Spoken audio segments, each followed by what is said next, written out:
Arrivée le 18 mars en bus avec un sac à dos, cette famille ukrainienne a vécu les bombardements en direct.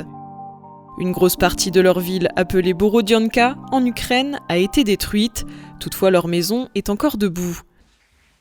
Accueillie précédemment par une famille française, aujourd'hui, cette femme vit ici avec son enfant. Son mari, lui, est resté au pays. L'objectif de la famille, protéger le petit.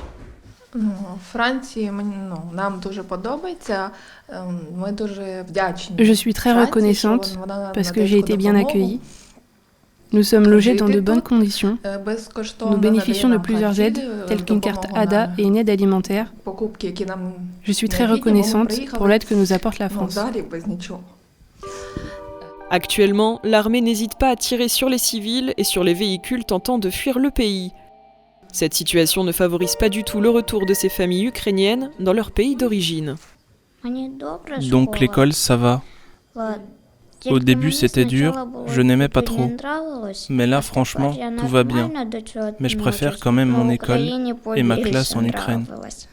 On s'est dit que cette maison était vide et peut-être qu'il était bon de pouvoir accueillir. Donc j'ai tout de suite pris contact avec Monseigneur de Metz-Noblat, notre évêque, pour lui demander ce qu'il en pensait. Par retour, très spontanément, il m'a dit, eh bien oui, si tu as une équipe pour mener cela, il faut y aller, on peut faire quelque chose pour ces Ukrainiens qui arrivent. Pour cette autre femme avec son enfant, c'est presque le même cas de figure. Ils vivent ici et son mari est resté au pays. On va rentrer en Ukraine sans aucun doute, puisque c'est là-bas qu'est ma vie, mon mari, ma famille et mes amis. Ce projet de proposer aux réfugiés une maison a pris du temps. Il aura fallu rénover celle-ci pour qu'elle devienne accueillante et chaleureuse en l'espace de 2 semaines. Et ce, grâce aux dons de meubles, mais aussi aux dons d'argent de la paroisse de Saint-Dizier. Cet élan de générosité de la part de la communauté chrétienne et de la préfecture est fort apprécié.